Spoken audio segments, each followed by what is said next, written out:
Hi hello welcome guys. ఈరోజు మనం చెప్పుకోయే topic వచ్చేపాటికి ఏంటంటే మెయిన్గా హెచ్టిఎంఎల్లో యూజ్ చేసేటువంటి ఒక ఐదు ఒక 5 మేజర్ బేసిక్ ట్యాగ్స్ గురించి మనం డిస్కస్ చేసుకుందాం గైస్. సో ఈరోజు మనం వచ్చేపాటికి 5 బేసిక్ ట్యాగ్స్ కూడా వచ్చేపాటికి ఏంటంటే ఫస్ట్ ఆఫ్ ఆల్ వచ్చేపాటికి యాంకర్ ట్యాగ్, అండ్ సెకండ్లీ వచ్చేపాటికి లిస్ట్స్ అనమాట. మూడోది వచ్చేపాటికి బ్రేక్ ట్యాగ్, అండ్ తర్వాత హారిజాంటల్ ట్యాగ్, అండ్ తర్వాత ఇమేజ్ ట్యాగ్ అనమాట. సో ఈరోజు మనం వచ్చేపాటికి ఏంటంటే దీంట్లో ఈరోజు మనం ఈ 5 మేజర్ టాపిక్స్ గురించి మనం డిస్కస్ చేసుకున్నాం. సో లేట్ చేయకుండా ఈరోజు మన యొక్క ప్రోగ్రామ్ని మనం స్టార్ట్ చేసేసుకుందాం. సో నేను ఏంటంటే ఆల్రెడీ ఇక్కడ నేను నెక్స్ట్ ప్రాజెక్ట్ అనేది నేను ఇక్కడ రెడీగా చేసి పెట్టుకున్నాను. ఓకే, మనం ఆల్రెడీ అంటే ప్రీవియస్ వీడియోలో మనం చెప్పుకున్నాము హెచ్టిఎంఎల్ అంటే డాక్ టైప్ హెచ్టిఎంఎల్, ఆ తర్వాత టైటిల్, ఆ తర్వాత బాడీ, వీటి గురించి మనం మెయిన్ పర్పస్గా బేసిక్ ఒక కోడింగ్ అనేది మనం రాసుకొని దాని గురించి మనం డిస్కస్ చేసుకోవడం అనేది జరిగింది.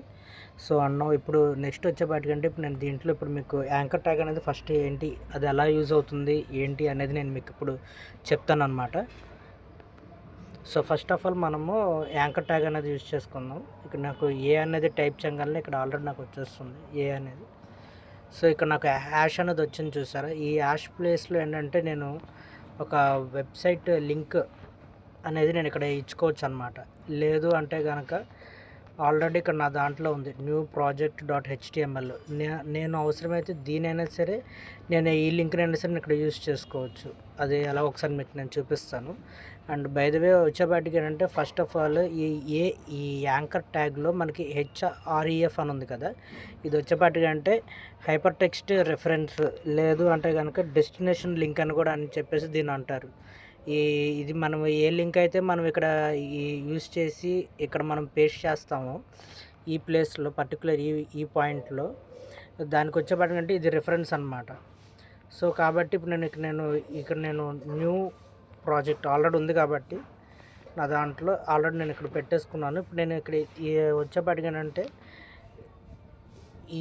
ఇక్కడ నేను ఏ నేమ్ అయితే ఇస్తానో ఆ నేమ్కి అనేది ఈ లింక్ అనేది కనెక్ట్ అయి ఉంటుంది. ఫర్ ఎగ్జాంపుల్ ఇక్కడ నేను ప్రాజెక్ట్ అని చెప్పేసి అని ఇస్తాను.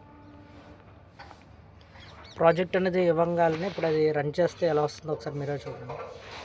చూసారా గైస్, ఇప్పుడు ఇది ఒక లింక్ లాగా అయిపోయింది అనమాట. ఈ లింక్ మీద నేను ఎప్పుడైతే క్లిక్ చేస్తానో ఆల్రెడీ ఇంతకుముందు ప్రీవియస్గా నేను ఆ హెచ్టిఎంఎల్లో ఏ కోడ్ అయితే రన్ చేసి బేస్ చేసి యూజ్ చేసి నేను చేశానో దాని యొక్క అవుట్పుట్ అనేది నాకు ఇక్కడ డైరెక్ట్గా వచ్చేసింది అనమాట.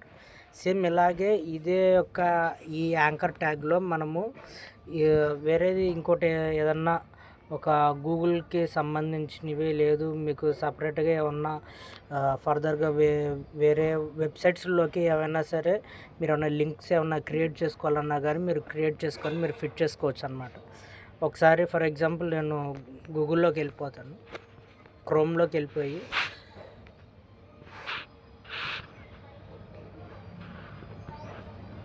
ఇక్కడ ఆల్రెడీ నేను ఒకటి సేవ్ చేసుకొని ఉంచుకున్నాను. ఇక్కడ నేషనల్ పోర్టల్ ఆఫ్ ఇండియా అని ఉంది కదా, ఈ లింక్ని నేను ఇక్కడ కాపీ చేసుకుంటాను. కాపీ చేసుకుని నేను దాన్ని ఇక్కడ పేస్ట్ చేసుకుంటాను అన్నమాట.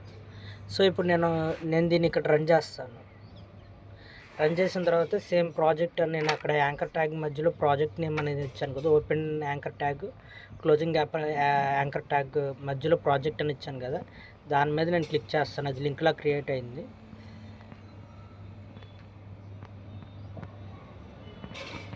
సో ఓకే, ఇక్కడ నాకు మొబైల్లో కాబట్టి నాకు ఇది నెట్ అనేది కొంచెం స్లోగా ఉండడం వల్ల నాకు తొందరగా ఓపెన్ అవ్వలేదు. కానీ బట్ ఇది మీకు ఖచ్చితంగా ఓపెన్ అవుతుంది. మీరు కూడా ఒకసారి కావాలంటే ఒకసారి ట్రై చేయండి. అండ్ నెక్స్ట్ది వచ్చేపాటికి ఏంటంటే మనం నెక్స్ట్ చెప్పుకోబోయే టాపిక్ వచ్చేపాటికి ఏంటంటే లిస్ట్స్ అనమాట. ఈ లిస్ట్లో మనకి రకాలు ఉంటాయి.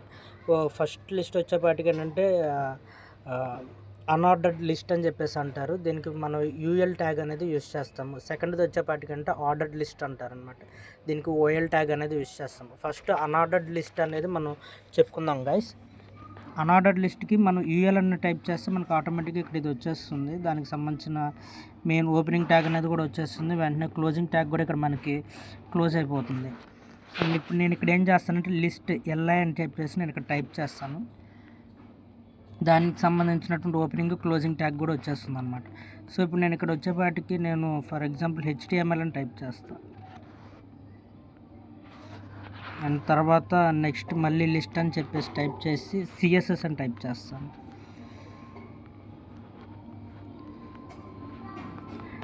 తర్వాత నెక్స్ట్ వచ్చేపాటికి ఏంటంటే మళ్ళీ నేను జావా స్క్రిప్ట్ అని టైప్ చేస్తాను. సో ఇప్పుడు ఇది రన్ చేస్తే ఎలా వస్తుందో ఒకసారి మీరే చూడండి. సో ఇప్పుడు మనకు వచ్చేపాటికి ఏంటంటే ఇది నేను ఇక్కడ రన్ చేస్తే ఇక్కడ నాకు కొన్ని పాయింట్స్ రూపంలో ఇది డిస్ప్లే అవ్వడం అనేది జరిగింది అంటున్నారు. డిస్ప్లే అవ్వడం అనేది జరిగింది నా యొక్క వెబ్ పేజ్ మీద.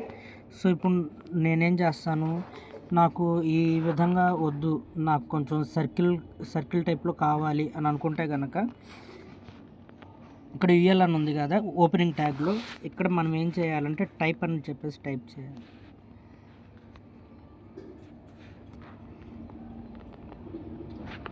ఈక్వల్స్ టు అంటాను, ఈక్వల్స్ టు అని చెప్పేసి సర్కిల్ అంటాను.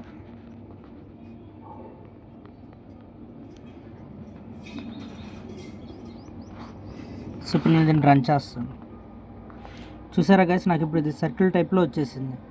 లేదు నాకు ఇది ఇలా కూడా వద్దు, నాకు నచ్చలేదు, నాకు స్క్వేర్ టైప్లో కావాలి అని అనుకుంటే కనుక ఇక్కడ మీరు స్క్వేర్ అని టైప్ చేసుకోవాలి.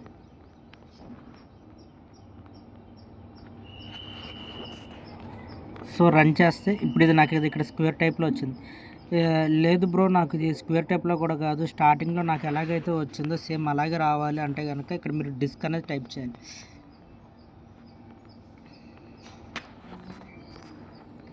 చూసారా గైస్, ఇప్పుడు మనకి ఇక్కడ మళ్ళీ డిస్క్ అనేది లాగా వచ్చేసింది అనమాట. సో ఈ విధంగా మనకు వచ్చేపాటికి ఏంటంటే ఇప్పుడు మనం ఫర్ ఎగ్జాంపుల్ కొన్ని ఆర్టికల్స్ అనేవి మనం రాస్తాం మన యొక్క వెబ్ పేజెస్లో మనం ఏదైనా లిస్ట్ అవుట్గా ఏమన్నా కొన్ని పాయింట్స్ రాసుకోవాలన్నా కానీ అటువంటి స్పెసిఫికేషన్ టర్మ్స్లో మనకి ఈ లిస్ట్ అనేది మనకి యూజ్ అవుతుంది అనమాట. ఈ అన్ఆర్డర్డ్ లిస్ట్లో మెయిన్ 3 మేజర్ టైప్స్ అనేవి ఉన్నాయన్నమాట. ఫస్ట్ ఆఫ్ ఆల్ వచ్చేపాటికి డిస్క్, సెకండ్ది వచ్చేపాటికి సర్కిల్, థర్డ్ది వచ్చేపాటికి స్క్వేర్. సో వచ్చేపాటికి ఏంటంటే నెక్స్ట్ ఇప్పుడు నాకు ఈ అన్ఆర్డర్డ్ లిస్ట్ కాకుండా వేరే లిస్ట్ ఇంకేమైనా ఉందా అనేది కనుక మనం చూసుకుంటే OL అంటారనమాట. దాని వచ్చేపాటికి ఆర్డర్డ్ లిస్ట్. సో ఇప్పుడు నేనేం చేస్తాను, ఇక్కడ నేను OL అనేది టైప్ చేస్తాను, క్లోజ్ చేసుకుంటాను. ఇక్కడ నాకు డిస్క్ అనేది ఉండదు. ఈ ఆర్డర్డ్ లిస్ట్లో వచ్చేపాటికి ఏంటంటే మనకి రోమన్ నెంబర్స్ ఒకటి, అండ్ తర్వాత న్యూమరికల్ నెంబర్స్ ఒకటి, ఆ తర్వాత ఆల్ఫాబెట్స్ అనేవి మనకి మెయిన్ ప్రధానంగా ఉంటాయి అన్నమాట. ఇవి వచ్చేపాటికి మొత్తం 5 రకాలు ఉంటాయి దీంట్లో. సారీ గైస్, అవుట్ సైడ్ కొంచెం నాయిస్గా ఉంది, సో కొంచెం ప్లీజ్ అడ్జస్ట్ చేసుకోండి. సో ఆర్డర్ టైప్ లిస్ట్లోకి మనం కనుక వచ్చేసినట్లయితే కనుక ఈ ఆర్డర్డ్ టైప్లో సారీ గైస్, మా ఇంటి దగ్గరికి ఇప్పుడే మున్సిపాలిటీ వ్యాన్ వచ్చింది. సో అందుకనే కొంచెం నేనే వీడియోని హోల్డ్ చేసి పెట్టాను అనమాట. అది కొంచెం క్లియర్ అయిన దాకా, లేదంటే మీరు తర్వాత వీడియో వినేటప్పుడు అవుట్ సైడ్ నుంచి వచ్చే నాయిస్ అనేది కొంచెం ఇబ్బందిగా ఉంటుందని చెప్పేసి నేను దాన్ని హోల్డ్లో పెట్టాను. సో ఇప్పుడు మనకు వచ్చేపాటికి టాపిక్లోకి వెళ్ళిపోదాం. ఇప్పుడు వచ్చేపాటికైనా మనం ఆర్డర్డ్ లిస్ట్ టైప్ అనేది దాని గురించి మనం డిస్కస్ చేసుకుంటున్నాం. ఈ ఆర్డర్డ్ లిస్ట్ టైప్లో ఇప్పుడు మనం ఇక్కడ వచ్చేపాటి టైప్ ఈక్వల్స్ టు అని ఉంది కదా, ఇప్పుడు నేను ఇక్కడ ఏం చేస్తానంటే 1 అని టైప్ చేస్తాను. 1 అనేది టైప్ చేసిన తర్వాత నాకు ఇప్పుడు ఈ 3 HTML, CSS, జావా స్క్రిప్ట్ అనేవి ఏ విధంగా వస్తాయో ఒకసారి మీరు చూడండి. చూసారా గైస్, ఇప్పుడు నాకు ఇది ఫస్ట్ది HTML, సెకండ్ CSS, థర్డ్ది జావా స్క్రిప్ట్ అని వచ్చింది. లేదు నేను ఇప్పుడు అక్కడ ఆల్ఫాబెట్స్ టైప్లో నేను ఇచ్చుకుంటాను అని అనుకుంటే కనుక క్యాపిటల్ A అనేస్తే అప్పుడు అది ఎలా వస్తుందో మీరే చూడండి. చూసారా గైస్, ABC ఫార్మాట్లో వచ్చింది. లేదు బ్రో నాకు స్మాల్స్ దాంట్లో కావాలి, స్మాల్స్ ఆల్ఫాబెట్స్లో కావాలి అనుకుంటే కనుక స్మాల్ ABC ఫార్మాట్లో వచ్చింది. లేదు బ్రో నాకు స్మాల్ ABC ఫార్మాట్లో కూడా వద్దు, నాకు అది రోమన్ దాంట్లో కావాలి అని అనుకునే పని అయితే కనుక సో ఇప్పుడు చూసారా గైస్, నేను అక్కడ ఎప్పుడైతే క్యాపిటల్ I అనేది నేను అక్కడ ఇచ్చానో ఇప్పుడు నాకు అది రోమన్ మాడ్యూల్లో వచ్చిందనమాట. ఇప్పుడు నాకు అది లేదు బ్రో నాకు స్మాల్ I ఇస్తాను అని అనుకునే పని అయితే కనుక ఇప్పుడు అది స్మాల్ రోమన్ దాంట్లో వచ్చిందన్నమాట మాడ్యూల్లో నాకు. సో ఈ విధంగా మనము ఆ ఆర్డర్ లిస్ట్ అనేది ఈ యొక్క 5 టైప్స్లో మనము యూస్ చేసుకోవచ్చు అనమాట. అండ్ నెక్స్ట్ది ఇంకోటి వచ్చేపాటికి ఏంటంటే బ్రేక్. మనం ఫర్ ఎగ్జాంపుల్ ఏదైనా ఒక ఫర్ ఎగ్జాంపుల్ నేను ఇక్కడ ఒక పారాగ్రాఫ్ అనేది నేను టైప్ చేసుకుంటాను. ఏదో ఒకటి ఇదే అనేది ఏం లేదు కాబట్టి మనం ఇచ్చేది ఓన్లీ జస్ట్ దీనికోసమే కాబట్టి, ఎగ్జాంపుల్ కోసం మాత్రమే కాబట్టి నేను ఏదో ఒకటి రఫ్గా నేను టైప్ చేసుకుంటూ వెళ్తున్నాను. సో ఇప్పుడు నేను జస్ట్ దీని ఒక అవుట్పుట్ అనేది నేను మీకు చూపిస్తాను. సో ఇప్పుడు నాకు ఇది ఈ విధంగా బాగా లెంతీగా లాంగ్గా వచ్చింది. సో నాకు మధ్యలో ఒక చోట నాకు లైన్ అనేది బ్రేక్ అవ్వాలి. నేనేం చేస్తాను, ఇక్కడ ఒక చోట నేను బిఆర్ అనే ట్యాగ్ని నేను యూస్ చేస్తాను.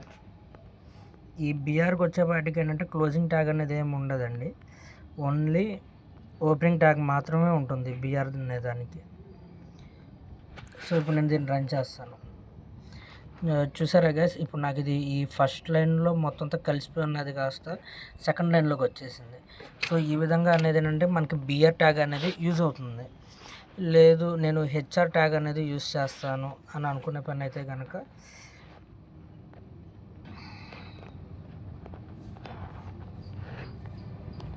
సో ఇప్పుడు నేను ఇక్కడ వచ్చేపాటికంటే హెచ్ఆర్ ట్యాగ్ అనేది యూజ్ చేస్తాను. సేమ్ దీనికి కూడా అంతే, క్లోజింగ్ ట్యాగ్ అయితే ఏమి ఉండదండి, ఓన్లీ ఓపెనింగ్ ట్యాగ్స్ మాత్రమే ఉంటాయి దీనికి, ఈ బిఆర్కి ఒకటి హెచ్ఆర్కి ఒకటి.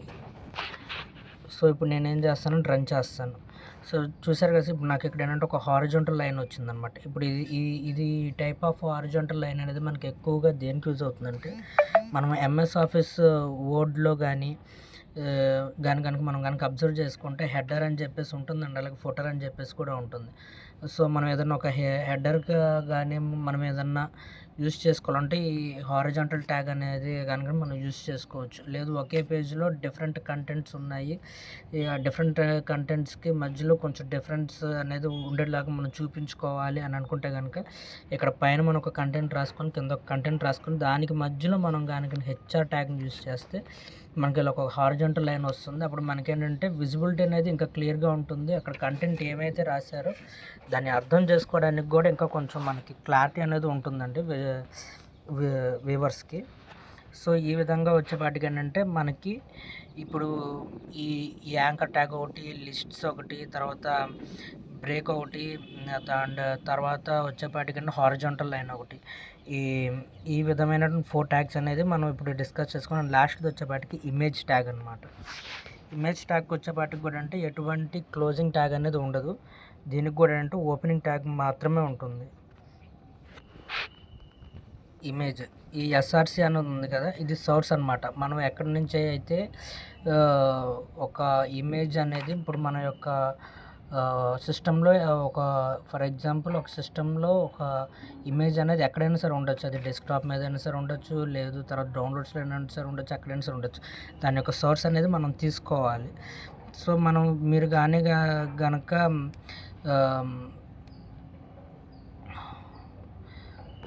ఫర్ ఎగ్జాంపుల్ నా దగ్గర నేను ఇంపోర్ట్ ఫైల్స్ ఇప్పుడు నేను ఏం చేస్తాను అంటే ఓపెన్ చేసుకుంటాను. ఈ ఇంపోర్ట్ ఫైల్స్ అనే దాంట్లోకి వెళ్ళిపోయి నా యొక్క ఫైల్స్లో ఇప్పుడు నాకు ఇదొకటి ఉందన్నమాట, ఈ యొక్క ఇమేజ్ జేపీజీ ఫార్మాట్లో మాత్రం ఉంచుకోండి. జేపీజీ ఫార్మాట్లో ఉంటేనే మీకు సపోర్ట్ చేస్తుంది. ఫర్ ఎగ్జాంపుల్ మీరు కనుక విఎస్ కోడ్ లాంటివి కానీ ఏమైనా తీసుకుంటే కనుక విఎస్ కోడ్లోకి వచ్చేపాటికి ఏంటంటే మీకు సేమ్ మీరు ఏ ఫోల్డర్లో అయితే మీరు ఒక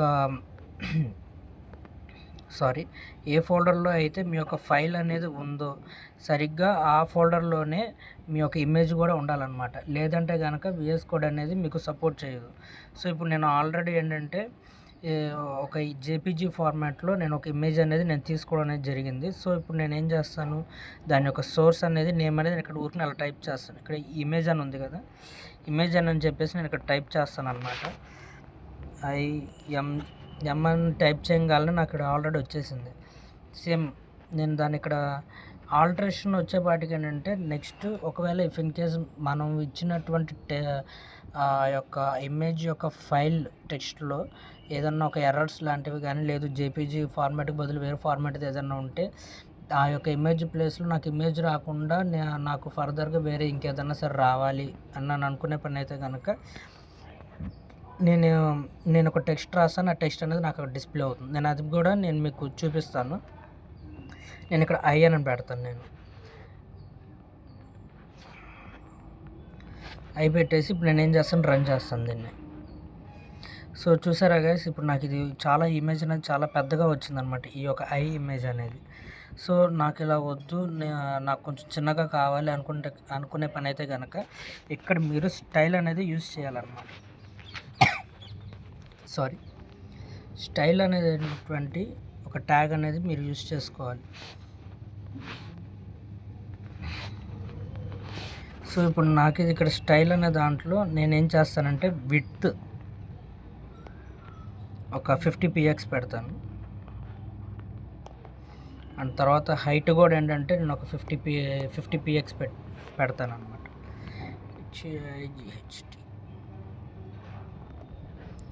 హైట్ కూడా నేను ఒక 50px ఇచ్చేస్తాను. సో అండి ఇప్పుడు అది ఏమవుతుందో మీరే చూడండి. సో చూసారా గైస్, ఇప్పుడు అది నాకు విడ్త్ హైట్ అనేది రెండు కూడా ఏంటంటే తగ్గిపోయి ఇమేజ్ అనేది కూడా నాకు చిన్నగా వచ్చింది. ఈ విధంగా మనం ఏంటంటే మన యొక్క కంటెంట్లో ఏమైనా ఇమేజెస్ ఏమైనా ఫిట్ చేసుకోవాలనుకున్నప్పుడు దాని యొక్క విడ్త్ హైట్ అనేది ఈ విధంగా స్టైల్ని యూస్ చేసుకొని మనం యూస్ చేసుకోవచ్చు. సారీ. సో ఇది వచ్చేపాటికి ఏంటంటే మేజర్లీ 5 టాపిక్స్ అనేవి మనకి ఎక్కువగా యూజ్ చేస్తారు. లిస్ట్ అనేది ఎక్కువ మనం ఏదైనా ఆర్టికల్స్ కానీ ఏదైనా కంటెంట్ కానీ మనం ఏదైనా క్రియేట్ చేసేటప్పుడు వెబ్ పేజెస్లో దానికోసం అని చెప్పేసి ప్రత్యేకంగా యూజ్ చేస్తారు అన్నమాట. సో ఇది గైస్ ఇవాళ వీడియో. ఇంకా మరిన్ని వీడియోస్ కోసం మా ఛానల్ని సబ్స్క్రైబ్ చేసుకోండి. Thank you all. ఒకవేళ కనుక ఈ వీడియో కనుక మీకు అర్థం కాకపోతే కనుక మళ్ళీ రివైజ్ చేసుకొని చూసుకోండి. Thank you.